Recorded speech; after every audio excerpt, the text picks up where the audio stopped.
Hace 200 años, Argentina era solo una promesa, una página en blanco, un inmenso desierto por cultivar, poblar, civilizar. El espíritu de libertad resonaba todavía en estas tierras, en el relato de los soldados que cruzaron los Andes junto al general San Martín, o los que combatieron junto al general Belgrano. En esa época convulsionada nacería Domingo Faustino Sarmiento, el hombre que nos enseñaría con su ejemplo la más valiosa de las lecciones. El poder de las ideas es siempre más fuerte que la potencia de las armas. Este hombre que vivió tan intensamente, que viajó por todo el mundo, Chile, Uruguay, Paraguay, Francia, España, Argelia, Alemania, Estados Unidos, es ahora una estatua de bronce y solo se lo recuerda los 11 de septiembre. Tengo un mapa con lugares marcados. En cada uno me esperan pensadores, profesores, periodistas e historiadores. Intentaré ubicarme en cada época y lugar, así como él situaba a los personajes en sus biografías.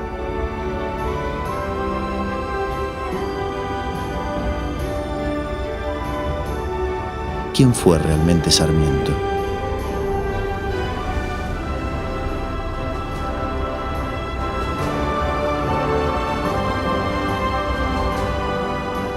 Aquí nació, en febrero de 1811. Trato de imaginar cómo era esta ciudad 200 años atrás. Aquí creció junto a sus padres, doña Paula y don Clemente, y sus 4 hermanas, Procesa, Bienvenida, Rosario y Paula. La influencia de su familia fue muy importante durante toda su vida. En su árbol genealógico se cuentan soldados, un historiador, obispos y frailes. En Recuerdos de Provincia, Sarmiento cuenta que creció entre santos y espadas, las historias de su padre que cruzó los Andes en el ejército del general San Martín, y la influencia de su tío, el presbítero José de Oro, dejaron en Sarmiento una huella imborrable. Ellos le enseñaron a leer. A los 5 años, Sarmiento ya leía casi de corrido. En 1816 ingresa a la recién inaugurada Escuela de la Patria, donde cursó la primaria, única educación formal que tuvo en su vida. Es importante destacar que en esa época la enseñanza primaria estaba dando sus primeros pasos y no se extendía más allá del 3er grado. Me dirijo ahora hacia la provincia de San Luis, donde Sarmiento descubrió su vocación de maestro. En 1825, a los 14 años, cuando terminó la escuela primaria, Sarmiento acompañó en el exilio a su tío José de Oro a San Francisco del Monte. Su primera experiencia como maestro fue en este lugar. Regresó a San Juan, pero ya no era el mismo. Encontró en la enseñanza un medio de vivir y una motivación para formarse. En sus permanentes lecturas, Sarmiento encontró una fuente de inspiración: Benjamin Franklin, un político, científico e inventor norteamericano que nació en 1709 y participó activamente en la independencia de los Estados Unidos. ¿Qué tenían en común Sarmiento con Franklin? En Recuerdos de Provincia y Mi Defensa escribe: yo me sentía Franklin, ¿por qué no? Era yo pobrísimo como él, estudioso como él, y siguiendo sus huellas podía un día llegar a formarme como él, ser doctor ad honorem como él, y hacerme un lugar en las letras y en la política americana. A los 17 años se alistó en el ejército unitario. En 1828 Sarmiento inicia el camino hacia la revolución y los destierros. Los conflictos entre unitarios y federales comenzaban a marcar su vida. Sigo mi viaje hacia los esteros de Sonda, donde me espera el profesor Edgardo Mendoza. A mí me parece que Sarmiento es un hombre que está muy cerca de lo que es el concepto de modernidad. Por ende, los unitarios defienden o están más cerca de ese concepto, de allí la simpatía de Sarmiento por los unitarios. Hoy sabemos que la modernidad ha aportado muchas cosas positivas y en algunos aspectos hay carencias. Por ende, son otros grupos sociales los que aportan ideas, los que aportan cosas que debemos estudiarlos, debemos conocerlos y debemos aprovecharlos. En 1829 asume como gobernador de Buenos Aires Juan Manuel de Rosas, a quien Sarmiento consideraba un dictador. Las provincias defendían su autonomía, pero estaban gobernadas por caudillos. En 1831, a los 20 años, Sarmiento se instala con su padre en Chile. Aquí en Pocuro vivieron durante 4 años. Sarmiento trabajó como minero y maestro. Así conoce a María Jesús del Canto, con quien tiene su primera hija, Ana Faustina. A los 2 años la enviaron a San Juan para que la criaran los Sarmiento. Vine hasta aquí para averiguar quién fue María Jesús del Canto, por qué Ana Faustina fue criada lejos de su madre. Pero solo hay suposiciones, no pude encontrar ningún dato cierto. En 1836, Sarmiento regresa a San Juan por un problema de salud. Se cree que fue un ataque cerebrovascular. Su recuperación fue larga, considerando el estado de la medicina en esa época. Tiempo después, a los 28 años, el 9 de julio de 1839, funda el Colegio de Señoritas Santa Rosa de Lima, y el 20 de julio del mismo año aparecía el primer número del diario El Sonda. En 1840 Benavídez gobernaba la provincia de San Juan. Había participado en las tropas bajo las órdenes de Facundo Quiroga. Sarmiento no estaba de acuerdo con Benavídez porque consideraba que su forma de gobierno no buscaba el progreso y el bienestar de San Juan. Al caudillo fueron dedicados varios capítulos de El Sonda. Por esta razón Benavídez aumenta los impuestos al papel. Sarmiento considera esta medida injusta y arbitraria. Su desobediencia le cuesta la cárcel. En Recuerdos de Provincia, Sarmiento cuenta con detalle que el día 18 de noviembre de 1840, Benavídez lo acusa de conspiración y lo encarcela. Ese día casi lo ejecutan en la plaza principal. Benavídez no lo fusiló, pero lo mató cívicamente al desterrarlo. Camino al exilio escribe: "Las ideas no se matan". Como una respuesta a lo que era esta obligación de exiliarse, escribió con un carbón: "Las ideas no se matan, los hombres se degüellan". Y creo que es un concepto muy útil, aún en este siglo XXI, en el cual ves cuánta acción terrorista, cuánta invasión a un país extranjero, en el cual se matan los hombres, pero no por eso se destruyen las ideas. Yo diría que las razones del exilio esta segunda vez son muy similares desde lo político que el primer exilio. Pero esta segunda vez se lo encuentra a Sarmiento más adulto, más maduro, más seguro de sí mismo, y va a exiliarse en una sociedad que él ya conoce. ¿Qué significaron los exilios en la vida de Sarmiento? Muchas son las páginas que Sarmiento les dedica en sus libros. Así escribe en Mi defensa: "He abrazado con el calor y el fanatismo de una religión los principios políticos que han sucumbido hoy en mi patria.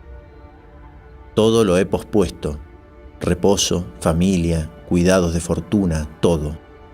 En 15 años de mi vida de adulto solo he estado 4 en la casa paterna. Los restantes los he pasado en el destierro, en los campamentos, en la emigración, en los ejércitos". Sarmiento cruza a lomo de mula la cordillera de los Andes a Santiago de Chile. Sarmiento había sido un preso político y su experiencia como periodista no era suficiente. De igual modo, se lanza a la experiencia de escribir un artículo en un periódico de los más importantes de un país extranjero, El Mercurio de Valparaíso. Este artículo sería su carta de presentación tanto laboral como social. La Biblioteca Nacional de Chile atesora un gran archivo periodístico y literario de Sarmiento.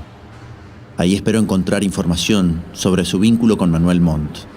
En aquel tiempo Manuel Montt era ministro de Instrucción Pública y jefe del Partido Moderado. Sarmiento recuerda las primeras palabras que aquel importante hombre le dirigió. "Las ideas, señor, no tienen patria", me dijo el ministro al iniciar la conversación, y todo en aquel momento quedaba allanado entre nosotros, y echado el vínculo que debía unir mi existencia y mi porvenir a la de este hombre. Su encuentro en el camino de mi vida ha sido una nueva faz dada a mi existencia, y si ella fuese a arribar a un término noble, deberíalo a su apoyo prestado oportunamente. Manuel Montt fue un guía y un consejero para Sarmiento, y una de las personalidades más influyentes en Chile. Él lo guió y aconsejó como lo haría un padre. Creo que fue lo más parecido a una familia que tuvo Sarmiento en este lugar. Por primera vez en mucho tiempo, Sarmiento se sintió aceptado y respetado. Como periodista, la protección de Montt motivó a Sarmiento a expresar sus opiniones e ideas sin censura. Como educador, los unían los mismos intereses y preocupaciones. Sarmiento redacta el decreto de creación de la Escuela Normal de Preceptores, impulsada por Manuel Montt. Esta escuela fue creada en 1842 y es una de las más antiguas de Hispanoamérica. ¿Cómo imaginar que aquel maestro de 14 años en San Francisco del Monte iba a llegar a ser el director de la primera Escuela Normal de Preceptores de América del Sur? En 1845, Manuel Montt envía a Sarmiento a los Estados Unidos y a Europa con el objeto de estudiar los procesos de aprendizaje en las escuelas de aquellos países. Él sabía que el conocimiento es poder y era necesario integrarlo a la vida cotidiana. Ellos habían creado la primera escuela en Sudamérica para formar maestros. Pero ¿qué y cómo había que enseñarles? Por eso viaja a Europa, para investigar los modos de enseñanza, formas de organización y financiación de los mejores sistemas educativos del mundo. A los 34 años, conoce por primera vez el mar. Sarmiento decía, los viajes son el complemento de la educación. Sarmiento hizo este mismo viaje, bordeando la costa chilena hacia el sur, pasando por el Cabo de Hornos, cruzando hacia el Océano Atlántico, hasta el puerto de Montevideo.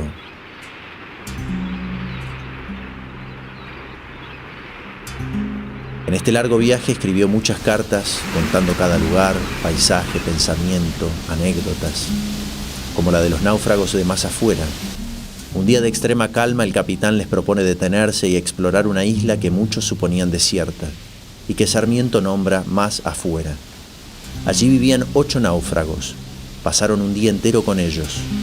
Conocerlos lo impactó. Se sintió identificado. Sarmiento inmortaliza esta experiencia en su libro Viajes por Europa, África y América. ¿Quién es aquel que, burlado en sus esperanzas, labrado de pasiones o forjándose planes quiméricos de ventura, no ha suspirado una vez en su vida por una isla como la de Robinson, donde pasar ignorado de todos, quieto y tranquilo, el resto de sus días? Al fin, lo que veíamos era la misma situación del hombre, en presencia de la naturaleza salvaje y sacado de quicios, por decirlo así, en el aislamiento para el que no fue creado. Tardó aproximadamente 2 meses en llegar desde Valparaíso a Montevideo. Allí visitó a Esteban Echeverría, representante de la llamada Generación del 37, un movimiento intelectual de jóvenes universitarios que fundaron la Asociación de la Joven Generación Argentina, con el objetivo de rescatar los ideales de la Revolución de Mayo. En la librería de Marcos Sastre crearon el Salón Literario, donde se debatían teorías de diferentes autores europeos, como por ejemplo Tocqueville, Saint-Simon, Victor Cousin, y se difundían las obras de escritores como Víctor Hugo, Alejandro Dumas y Lord Byron.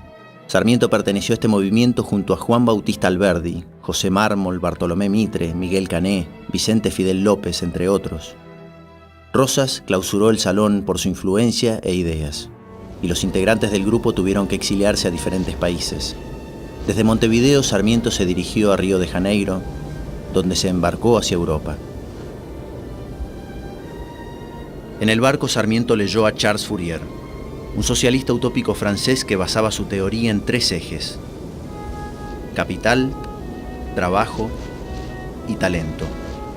Para él era necesario construir sociedades agroindustriales en las que cada uno trabajaría en lo que mejor sabía desarrollar.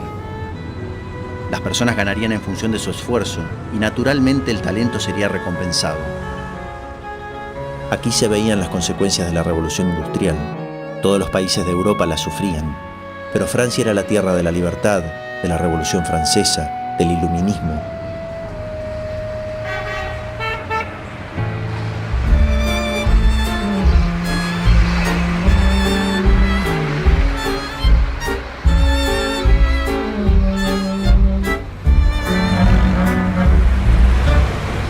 Pero el verdadero objetivo de Sarmiento en su visita a Francia era visitar al general San Martín.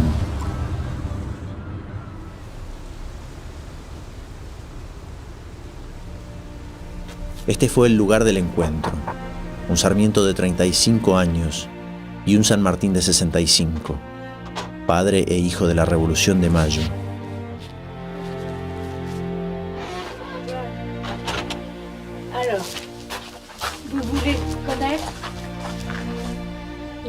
commandement du général San Martín.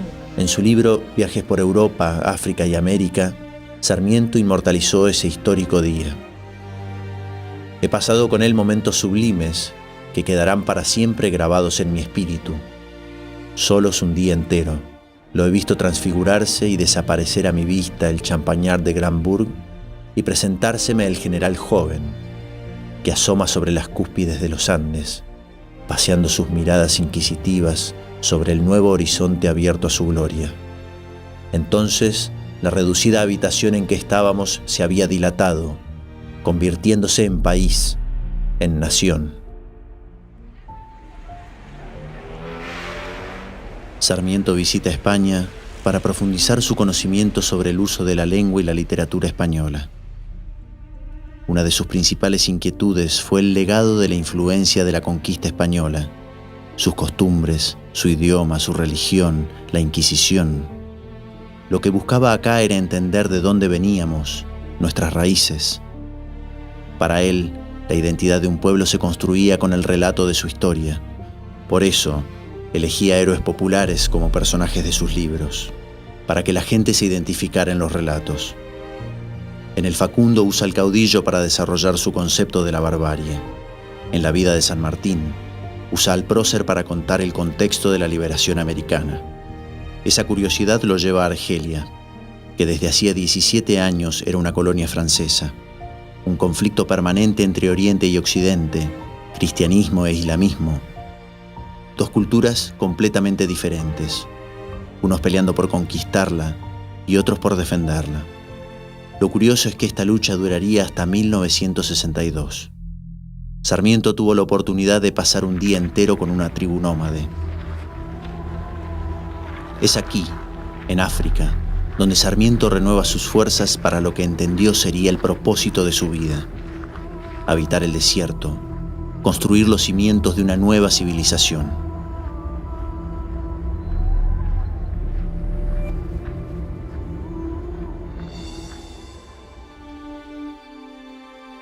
Ahora estoy llegando a Roma, capital del Imperio Occidental. Esta ciudad contiene grandes tesoros de la humanidad. El objetivo de su viaje era entrevistarse con el Papa Pío IX. En la Revolución de 1848, él se solidarizó con los principios de los revolucionarios y hasta proclamó una amnistía para los presos políticos. También incentivó la relación entre el Vaticano y la ciudadanía. Sarmiento tuvo una larga charla con él.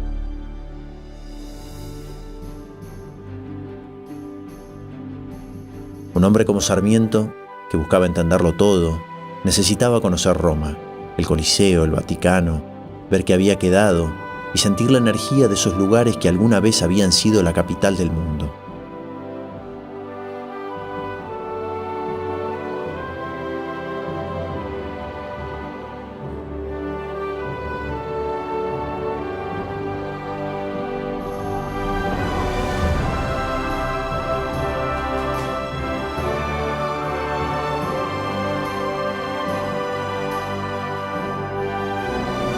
Lo más impactante de las ciudades europeas, en especial Roma, es cuando uno entiende que durante siglos fue la capital del mundo.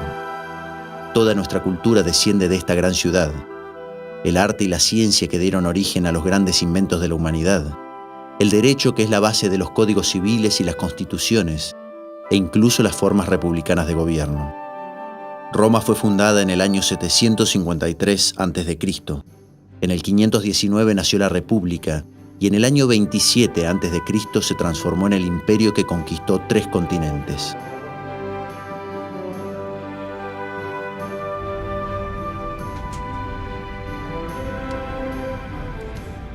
Sarmiento a esta altura del viaje está un poco decepcionado. Él había venido a Europa con una gran ilusión por aprender de los sistemas educativos. Hasta el momento veía grandes diferencias, muchos contrastes entre las capitales y los pueblos. Sarmiento conservaba aún una gran esperanza: conocer los sistemas educativos alemanes.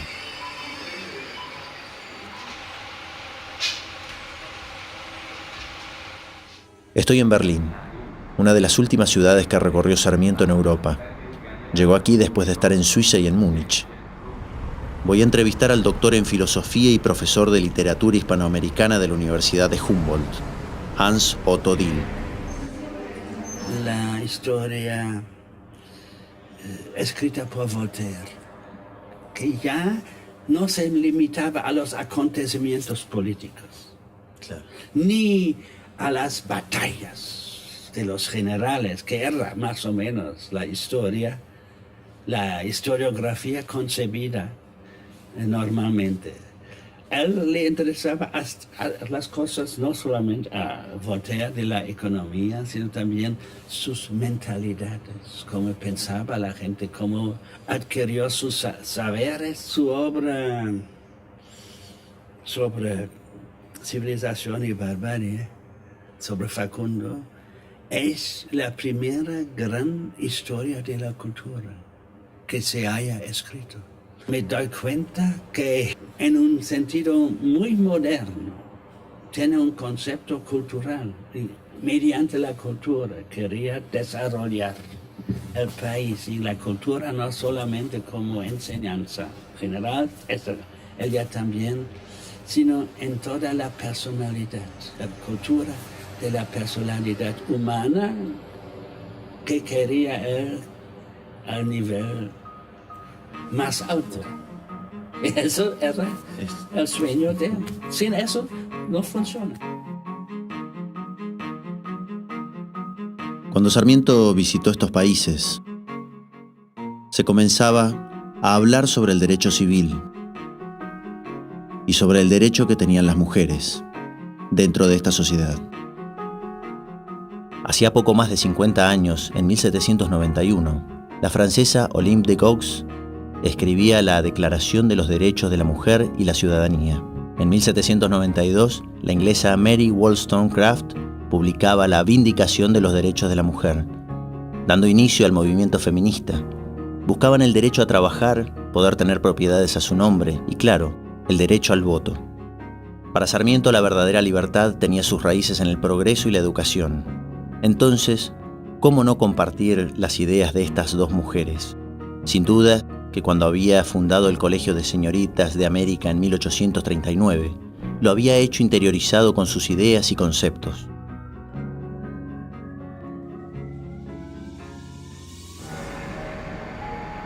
La revolución industrial trajo a Europa crisis sociales, económicas y religiosas. A Estados Unidos, oportunidad de crecimiento. Sarmiento se enamoró de los Estados Unidos de 1847, de los Estados Unidos en que nacía la democracia y que dejaba atrás la esclavitud, un país que empezaba a hablar de la libertad a viva voz. Los ferrocarriles, los barcos a vapor, las fábricas, todo significaba un gran avance para este lugar que empezaba a organizarse luego de las luchas por la liberación. Aquí Sarmiento quedaba sorprendido porque podía recorrer grandes distancias, miles de kilómetros, por ejemplo desde Albany hasta Buffalo, en un tren, demorando solo 24 horas y a un precio que casi la mayoría de la gente podía pagar. Hasta el día de hoy, los trenes siguen comunicando los Estados Unidos. Durante su presidencia, Sarmiento fue instalando ferrocarriles, conectando las provincias con el puerto de Buenos Aires, activando así la industria y las comunicaciones. Este sistema ferroviario se conservó hasta los años 90. Hoy no están más. Argentina necesita de una vez por todas dejar diferencias e ideologías de lado y proponer un proyecto para que los trenes vuelvan a conectar el país. ¿Qué sería de Sarmiento con computadoras para escribir y la posibilidad que brinda Internet de estar en todos lados al mismo tiempo? ¿Qué haría él con estos medios de transporte, con estos tiempos, estas máquinas? ¿Cuánto tiempo le tomaría hoy a Sarmiento dar la vuelta al mundo? ¿Cuántos idiomas hablaría? ¿Qué haría Sarmiento con el mundo que tenemos hoy? En su primera visita, Sarmiento llegó a los Estados Unidos en 1847. Estoy camino a Washington. En la biblioteca del Congreso me espera Georgette Dorn. Decepciona un poco con el sistema de educación en Europa, que vio muchas injusticias de clase social. Pues ahí conoció a un senador americano que le dio una carta de presentación para Horace Mann, el famoso educador de Massachusetts. Y lo llevaron por todas las escuelas de Newton, Boston, Y Sarmiento creo que lo que más le impresionó fueron las escuelas públicas y las bibliotecas públicas. Y había leído el reportaje al sistema educacional de Massachusetts, y entonces también se conoció a muchos de los filósofos norteamericanos de esa época. Un gran educador, más que nada. Un gran autodidacta, gran autor, porque realmente escribió era un escritor de primera. Tenemos aquí la copia firmada en inglés de Mary Mann, del Facundo, en inglés. Llegó hace más de 150 años. ¿Sí? Acá tuvimos un simposio sobre Sarmiento, y Brown University tiene una cátedra dedicada a Sarmiento, donde se da una beca por año, y más que nada él introdujo en la Argentina coeducación, mujeres. Y a pesar que hubo ya mucha resistencia en la Argentina, él formó la primera escuela para mujeres en San Juan. Es muy interesante porque las maestras llegaron, digamos, más bien eran todas protestantes, algunas eran católicas. Las que eran católicas se acabaron casando con irlandeses argentinos. Una de ellas, Jenny Howard, entre las primeras, no murió hasta el año 1904. Y los exalumnos organizaron toda una gran fiesta para conmemorar a Jenny Howard. Así que la historia de las maestras es muy interesante. Durante su presidencia, Sarmiento creó las escuelas normales, y la primera fue en Paraná, en 1869. 65 maestras egresadas de la Universidad de Winona viajaron a Argentina para formar docentes primarios en Buenos Aires, Entre Ríos, Catamarca y San Juan. 140 años después, un grupo de estudiantes de esa universidad revive la experiencia. Y que Domingo Sarmiento quiso hacer todo posible para cada niño en el país. Porque la verdad, y él pensó eso también, que la educación es poder. No es el dinero, no es fuerzas de soldados y así, es la educación. I think that all of us have a responsibility to do education, not for teachers, not even for parents, but for the kids. And that when we commit ourselves to doing education for the kids, we commit ourselves to doing it for the long term. Gracias a Sarmiento creo que Argentina tuvo el mejor sistema educacional de toda América Latina, y mucho más adelantado que en gran parte de Europa, que es muy interesante. Cuando llegué a Estados Unidos no me imaginaba el reconocimiento que tienen aquí por Sarmiento. No me imaginaba una cátedra ni una beca con su nombre. Voy camino al paseo de Commonwealth Avenue. Ahí me espera Alberto de Loca, presidente del Instituto Sarmiento en Boston. Para mí Sarmiento es un gran hacedor. Yo no conozco a nadie en la Argentina, ni en otro lado por lo menos, que haya tenido esa capacidad de hacer los ferrocarriles, el botánico, el zoológico, de llevar los gorriones, plantar los árboles, el sistema educativo, por supuesto, ser ministro, ser senador, ser gobernador, ser diputado, ser presidente. ¿Cómo hacía Sarmiento para emprender un viaje tan largo? Uno de los problemas, a mí me llama la atención, te digo, es que Sarmiento no sabía inglés. En Europa, bueno, se entendía con el español y el francés sin problema, pero acá el tipo realmente tenía su coraje en llegar hasta acá y de relacionarse con el francés.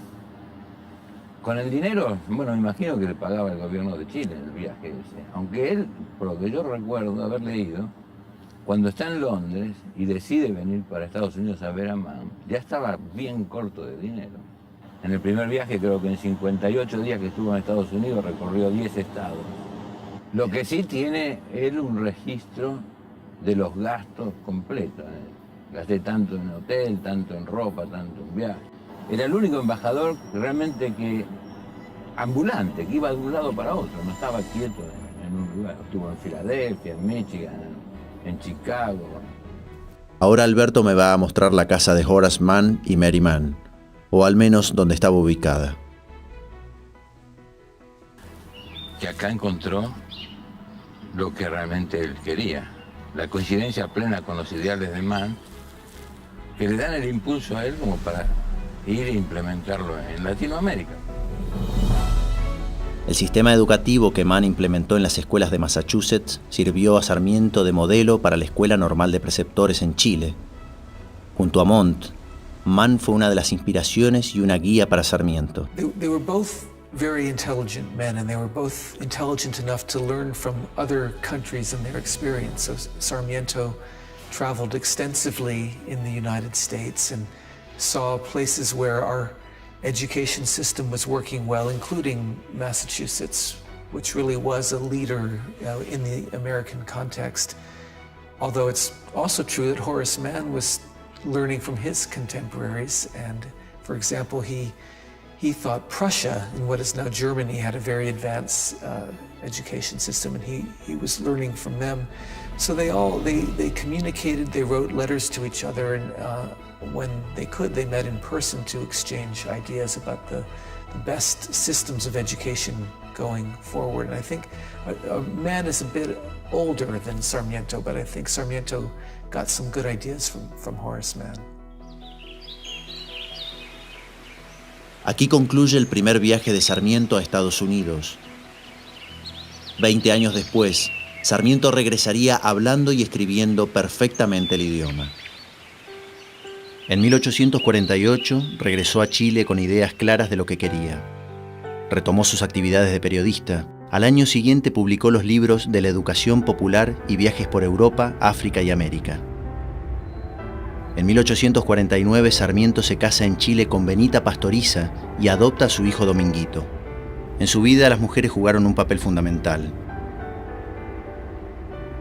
6 años después Sarmiento conoce a otra mujer de la que se enamora profundamente y con la que inicia una relación que duraría más de 30 años.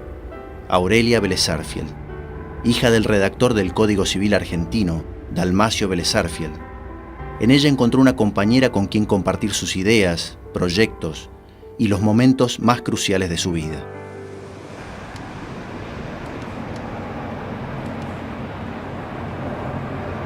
Aurelia era anfitriona de las tertulias que se celebraban en la casa de Dalmacio. De hecho, así lo conoce Sarmiento. Muy inteligente, muy formada. Su padre se había ocupado especialmente de formarla en temas que en aquellos tiempos las mujeres no transitaban, como la historia, la geografía, la política. Hablaba idiomas. Creo que fue la compañera ideal para Sarmiento y de hecho funcionó como la que apoyó la candidatura presidencial cuando Sarmiento era embajador en Estados Unidos, ¿no? Siempre les dio un lugar especial a las mujeres en su vida, además fue criado por mujeres. Pero además de esto, Sarmiento le abrió a la mujer argentina un espacio que cambió la manera de vivir de las mujeres. Desde las aulas, ellas fueron las impulsoras de una revolución cultural. Sarmiento estaba convencido de que la libertad y la independencia de una nación se conquistaba educando al soberano. Conocer los lugares donde estuvo Sarmiento me ayuda a entender cómo cada uno influyó en su manera de pensar y ver las cosas. Ahora puedo empezar a unir su vida con su obra. Por eso estoy en el Delta yendo a la isla Martín García, a 35 kilómetros de la ciudad de Buenos Aires. En los barcos que llevaban y traían mercancías, Sarmiento veía el progreso y la industria. Él imaginó en esa isla la capital de los Estados Unidos de América del Sur.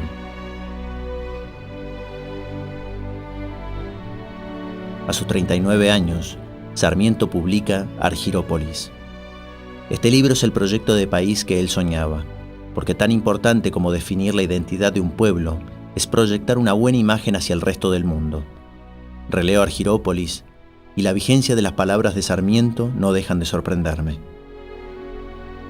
Los hombres que están a la cabeza de los pueblos y cuya voluntad representan o dominan, tienen un gran cargo que pesa sobre ellos. ¿Queremos ser federales? Seámoslo, al menos como lo son los únicos pueblos que tienen esa forma de gobierno. ¿Querríamos acaso inventar otra forma federal desconocida hasta hoy en la Tierra? Entremos en un régimen cualquiera que salga de lo arbitrario, de lo provisorio, de lo inconstituido, y el tiempo, la tranquilidad, la experiencia irán señalando los escollos y apuntando el remedio. Las circunstancias históricas del momento convirtieron a Argyrópolis en una utopía. Sin embargo, tiempo después, cuando fue presidente, construyó una casa aquí en el Tigre. Este era el lugar que elegía para descansar y formular ideas. El Delta del Tigre es una muestra del genio de Sarmiento.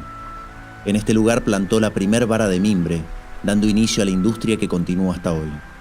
Los ríos comunican y conectan, representan la fuerza productiva de una nación, porque abren las puertas al mundo. El Río de la Plata me trae de regreso a la ciudad de Buenos Aires. En 1852, Sarmiento vivía en Chile con Benita y Dominguito. Urquiza, quien por entonces era gobernador de la provincia de Entre Ríos, planeaba alzarse contra Rosas. Entonces, Sarmiento viaja a la Argentina para entrevistarse con él. El 1 de mayo de 1851, Urquiza inició su pronunciamiento, en el que desafiaba a Rosas. Este fue uno de los hechos que desencadenó la Batalla de Caseros, que tuvo lugar el 3 de febrero de 1852. Una Argentina enfrentada por dos fuerzas, el Ejército Grande a las órdenes de Urquiza y la Confederación Argentina al mando de Rosas. Estoy en el colegio militar, donde me espera el profesor Carlos Pesado Palmieri. Hace más de un siglo, este lugar fue el escenario real de la Batalla de Caseros. Pero lo importante es señalar que Caseros es esa bisagra, porque el país todavía no se encuentra. El país arranca de alguna manera con unidad por esa acción de lo que decían las presidencias tutelares. Y en todo esto está la figura de Sarmiento, llega a la presidencia de la Nación. Creo que tiene un pensamiento no solo más afiatado, sino más consciente de la realidad del país. Piensa en la educación, fíjate el nombre que le va a dar, de estos aspirantes al colegio militar, y los llama, cuando son egresados, los primeros científicos. La escuela militar. La Argentina de la Paz se construye justamente con los tutelares. Quedará la conquista del desierto, quedará la acción de Roca, pero la ley de inmigración de Avellaneda y la acción educativa de Sarmiento permiten anticipar la Argentina moderna. Un país no se hace solo, un país se hace con el esfuerzo de muchos. Ni descendemos solo de los barcos, ni somos solo la Argentina épica, porque esa Argentina épica construyó los límites de nuestra soberanía territorial. Todos sabemos que las primeras letras de nuestras madres son casi títulos universitarios hoy.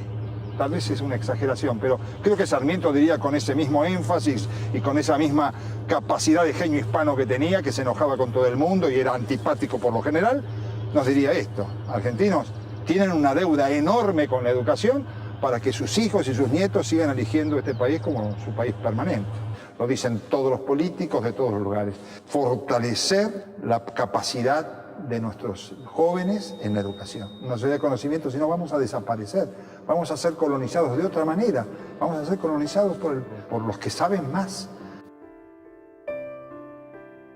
Luego de la batalla de Caseros, Sarmiento regresa a Chile y retoma sus actividades. Poco tiempo después, Montt le ofrece adoptar la ciudadanía chilena. Sarmiento agradece el gesto, pero decide volver a la Argentina. Quería formar parte de la organización nacional. Obtenida la victoria, Urquiza reunió a todos los representantes de las provincias y el 31 de mayo de 1852 se firmó el Acuerdo de San Nicolás. En 1853 se sancionó la Constitución Nacional, pero Buenos Aires no aceptó algunos términos y conformó un estado aparte. 2 presidentes, 2 gobiernos, 2 constituciones. ¿Cuál era la legítima? ¿Cómo iba a organizarse una nación si sus habitantes estaban desunidos? Sarmiento le escribe una carta a Mitre profundamente decepcionado. No hemos de consentir en ser gobernados por un chino o un japonés, ni en el estado actual por un provinciano. Provincianos, es decir, argentinos no nacidos en Buenos Aires. Lo triste es que se ponga una condición puramente animal para ser el gobernador de Buenos Aires. Porque acto animal es nacer, y ni la honradez, ni el patriotismo, ni la capacidad nacen en parajes especiales. ¿Es la honradez lo que buscan? ¿Es el amor patrio de Rosas, de Galán, Gutiérrez lo que prefieren? Dios mío, es la capacidad política, pero permítanme aquí, confidencialmente, observarle que en materia de capacidad política, ustedes no tienen sino motivos de avergonzarse. No quiero decir por esto que deba renunciar a toda idea de trabajar por la posible felicidad de mi país. En 1855 Sarmiento se instaló en Buenos Aires. Después de haber leído las cartas que le escribió Sarmiento a Mitre, entiendo que no fue una decisión fácil. Aquí fue redactor en jefe del diario El Nacional y profesor de Derecho Constitucional en el antiguo Departamento de Jurisprudencia, hoy Facultad de Derecho de la Universidad Nacional de Buenos Aires. El 12 de enero de 1861 es asesinado Antonino Aberastain, amigo de Sarmiento desde la infancia. Su muerte marcó un antes y un después en la historia de los conflictos por las autonomías provinciales y su relación con el Estado de Buenos Aires, y la validez de la Constitución recientemente reformada. Conmovido por la pérdida de su amigo, pero decidido a realizar el ideal que los había unido en vida, Sarmiento asume como gobernador de la provincia de San Juan. Tenía 50 años y mucho que hacer. Durante sus 2 años de gobierno inauguró escuelas primarias, normales y técnicas. Reeditó el periódico El Sonda, trazó un plano topográfico de la provincia, fomentó la explotación minera y puso en marcha un proyecto de colonización y desarrollo agrícola con los inmigrantes. Transformar la aldea es un asunto que Sarmiento se tomó muy en serio. No había casa de gobierno, por lo que Sarmiento gobernó desde su casa natal. Él mismo pintó su propia casa de blanco para dar el ejemplo a todos los habitantes. Él mismo puso la primera piedra de la primera calle que empedró. Pero sus planes se verían afectados por la noticia de la insurrección encabezada por Chacho Peñalosa. En 1863 muere el caudillo riojano. No se sabe muy bien lo que pasó. No se sabe si lo asesinaron. Sarmiento escribe el libro La vida del Chacho, último caudillo de las Montoneras de los Llanos, donde explica su versión de los hechos. Ahora me dirijo a entrevistarme con Armando Bazán. El Chacho Peñalosa no claudicó y pese a derrota siguió luchando. Y pese a esa derrota, digamos, el propio Sarmiento tuvo que reconocer que algo verdaderamente grande debía haber en el alma de ese viejo gaucho. Con su libro Civilización y Barbarie, vida de Juan Facundo Quiroga, era el argumento histórico que le venía bien a Buenos Aires para cimentar su hegemonía sobre las provincias. Y eso fue, en definitiva, la defensa de las autonomías provinciales y que tuviéramos realmente una nación federal. Y no la tenemos. Tengo muy presentes las palabras de Armando. Para profundizar en esta faceta busqué a Olga Fernández Latour de Botas. Civilización y barbarie están juntas en la apetencia, en el querer ser, en la configuración, en ese momento, en 1845, de los Estados del Plata. Sarmiento está lleno de matices, no se lo puede encasillar, porque él dijo, soy provinciano en Buenos Aires y porteño en las provincias, desubicado en todas partes, diciendo lo que se le venía en gana, no importaba si entendían el contexto. No hay más que leer el Facundo para darse cuenta de que solo quienes no lo han leído pueden decir que Sarmiento detestaba al gaucho, así como quien no leyó Recuerdos de Provincia, solamente esa persona puede decir que Sarmiento minusvaluaba a los aborígenes. Cuando él se identifica con esa cultura, es porque vemos que él buscaba en todos los grupos humanos lo mismo. Buscaba el esfuerzo que conduce a un bien mayor para la comunidad. Y en cuanto al gaucho, ¿cómo podemos decir que Sarmiento no amaba al gaucho? ¿Cómo podía haber escrito de otra manera el rastreador, el vaquiano, el gaucho malo? Sarmiento es revelador en ese sentido. Ese gaucho, él lo admira profundamente. Lo que no admira es cuando el gaucho es un sometido. Cuando el gaucho está sometido a un totalitarismo, al mando sin freno de un caudillo, que generalmente es un hombre rico, es un hombre poderoso, es un hombre despiadado, es un hombre que no entiende de unión y por eso habla de algo que no hace, como es el federalismo como separación. Porque etimológicamente, federarse es unirse, no es separarse. En 1865, Sarmiento viaja por segunda vez a Estados Unidos. Siente que ha fracasado en su proyecto. El no poder cumplir su mandato completo como gobernador es un golpe duro. Sarmiento vuelve como ministro plenipotenciario en 1865, enviado por Mitre, y se contacta nuevamente con Merriman, que ya en ese entonces era viuda, y esta mujer es la que realmente le da a Sarmiento toda la vinculación, el apoyo político de Estados Unidos, lo vincula con las personalidades de la época. Benjamin Gould es el primer astrónomo doctorado en astronomía de Estados Unidos. Sí. Y se vincula con él a través de Merriman. Le promete que va a hacer el observatorio en Argentina. Una vez más, Sarmiento demuestra su incansable capacidad de realizar. En 1869 crea la Academia Nacional de Ciencias y en 1871 el Observatorio Astronómico de Córdoba. Me voy a encontrar aquí con su director, Diego García Lambas. O sea, sin la creación de la Academia de Ciencias y el Observatorio, la DOCTA no sería lo que es. Yo no sé si la reforma del 18 y todo lo que hubo después no tuvo también un ímpetu en la impronta sarmientina, en su manera. Creo que todas las cosas deben ser puestas en el contexto histórico de su momento.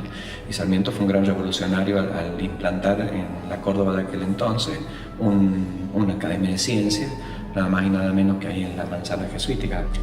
Hubo mucha gente que no creyó en el proyecto, gente que era escéptica de todo esto. Y sin embargo, a pocos años de la fundación, el observatorio ya tuvo menciones en todo el mundo por su descubrimiento, por los pioneros mapas estelares del hemisferio sur.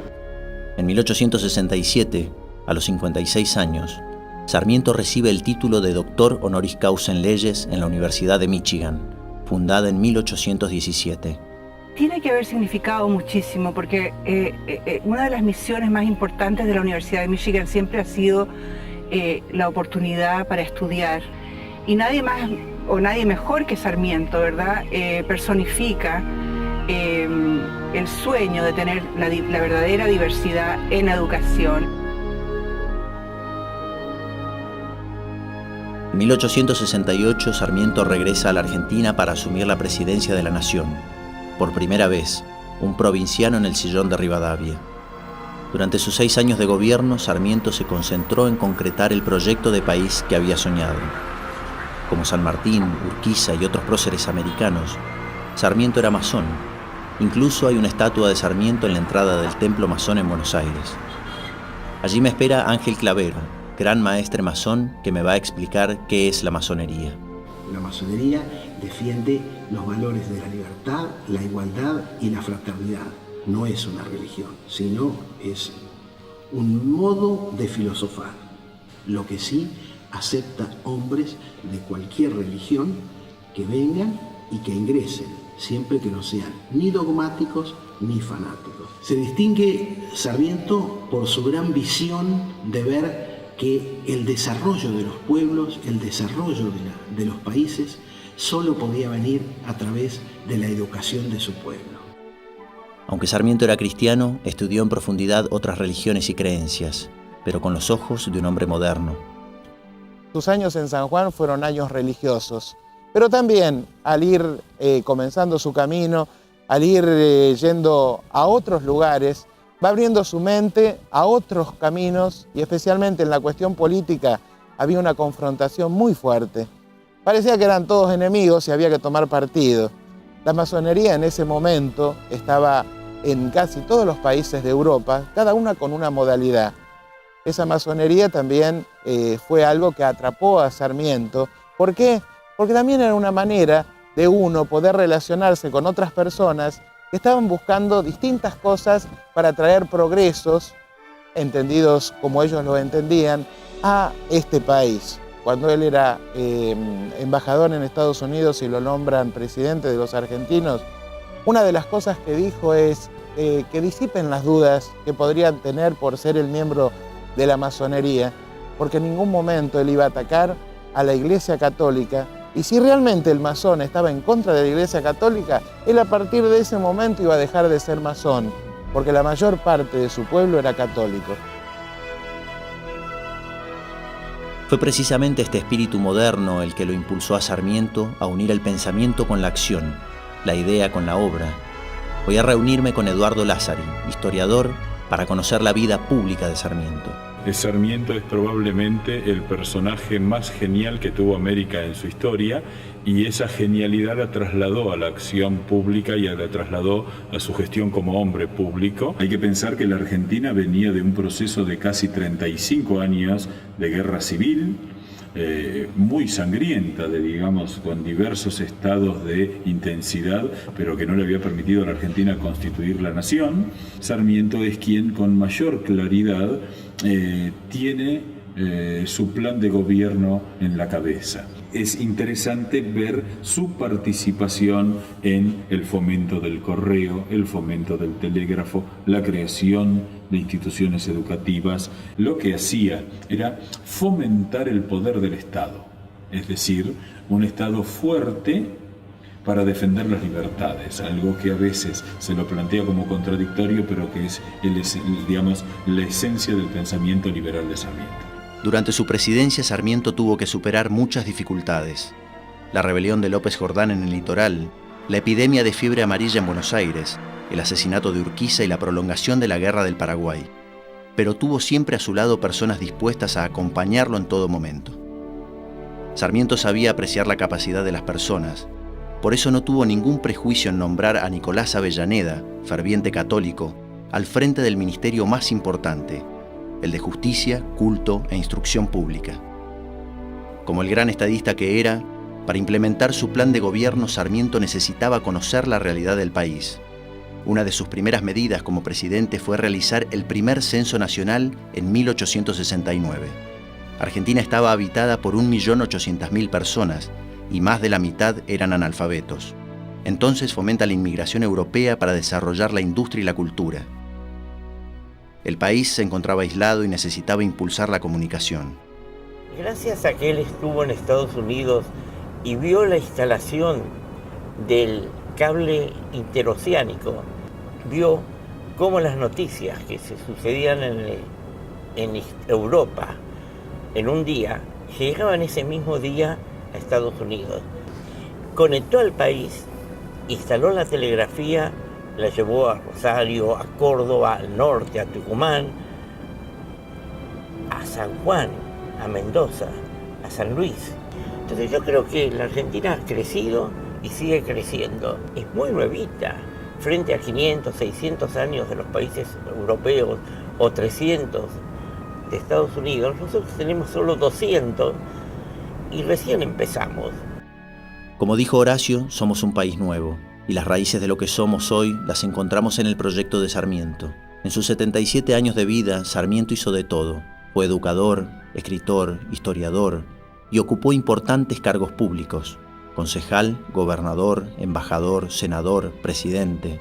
Como educador inició su vida laboral a los 14 años. A los 28 creó y dirigió la primera escuela de mujeres de Sudamérica. Ideó el método de lectura gradual adoptado por todas las escuelas chilenas. A los 31 fue director de la primera escuela normal de preceptores en Chile. Siendo autodidacta llegó a ser profesor universitario a los 44 años y fue distinguido con el diploma honoris causa en la Universidad de Michigan a los 56 años. Durante toda su vida fue partícipe y defensor de la educación pública, institucionalizada finalmente en la Ley de Educación Común en 1884. Como periodista y escritor, en sus 50 años de profesión nos legó 52 tomos de sus obras completas: Recuerdos de Provincia, Facundo, de la Educación Popular, Viajes por Europa, África y América, Argirópolis, y más de 22.000 cartas dirigidas a sus amigos, familia y personalidades de la época. Como concejal, gobernador, embajador, senador y presidente, impulsó el progreso y el bienestar de su país. Participó activamente en la vida política argentina antes, durante y después de la creación de la Constitución Nacional. Sarmiento dedicó su vida entera a la formación de nuestra nación. Prueba de ello son los ferrocarriles, el telégrafo, el Colegio Santa Rosa de Lima en San Juan, la Escuela Normal de Paraná en Entre Ríos, la Academia Nacional de Ciencias y el Observatorio Astronómico de Córdoba, la Escuela Naval y el Colegio Militar de la Nación de Buenos Aires, entre otros. Como embajador fortaleció las relaciones internacionales y como presidente conectó al país con el mundo a través de cables e ideas. Porque Sarmiento fue un viajero, un ciudadano del mundo. Su espíritu, su visión y su obra trascendieron límites, fronteras geográficas, históricas, políticas, socioculturales y mentales. Creo que ahora es necesario conocer una visión fuera de las academias. Por eso me dirijo a ver al ingeniero Enrique Eskenazi. Empecé mi primario hace 80 años. Y era otra cosa. La escuela era una especie de templo. Nadie discutía a los maestros, ni a las maestras, fundamentalmente las maestras. Pero él hacía escuelas lujosas, porque él entendía que quienes fueran ahí saldrían siempre pensando en algo mucho más importante de lo que ellos vivían. Uno se puede quedar muy tranquilo diciendo, bueno, hago industrias, hago esto, hago aquello, pero no hay nada más importante que a ser seres humanos. Nosotros nos hemos acostumbrado a los héroes que están hechos en bronce sobre un caballo o con un libro en la mano, pero no fueron así, fueron seres humanos. No podemos mirar por detalles, por anécdotas, por discurso. Tenemos que mirarlo por lo que dejaron a esta sociedad. Y entonces uno cuando lee lo que hizo Sarmiento, no entiende cómo pudo hacer tanto en tan poco tiempo.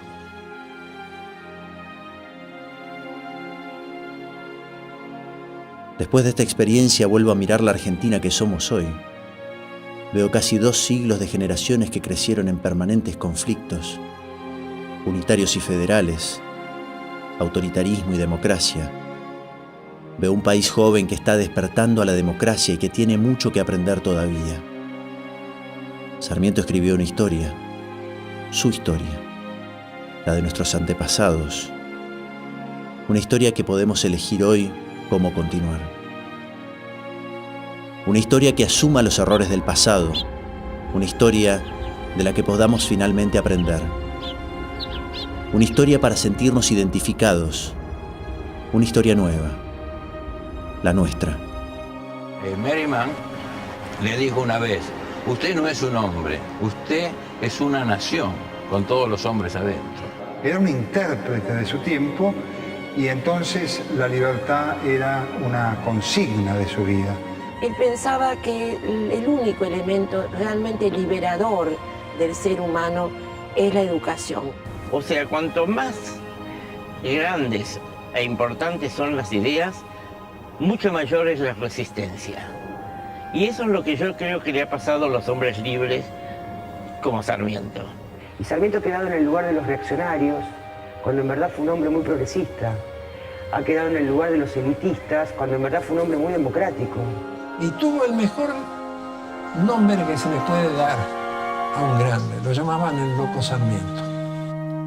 Fue la lucha tu vida y tu elemento, la fatiga tu descanso y calma, la niñez tu ilusión y tu contento, la que al darle el saber le diste el alma, con la luz de tu ingenio iluminaste la razón en la noche de ignorancia, por ver grande a la patria tú luchaste, con la espada, con la pluma y la palabra, y en su pecho la niñez de amor un templo te ha levantado y en él sigues viviendo, y al latir su corazón va repitiendo honor y gratitud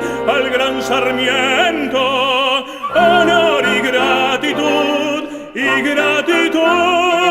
gloria y lor, honra sin par grande entre los grandes, padre del aura, Sarmiento inmortal, gloria y lor, honra sin par grande entre los grandes, padre del aura, Sarmiento inmortal, gloria y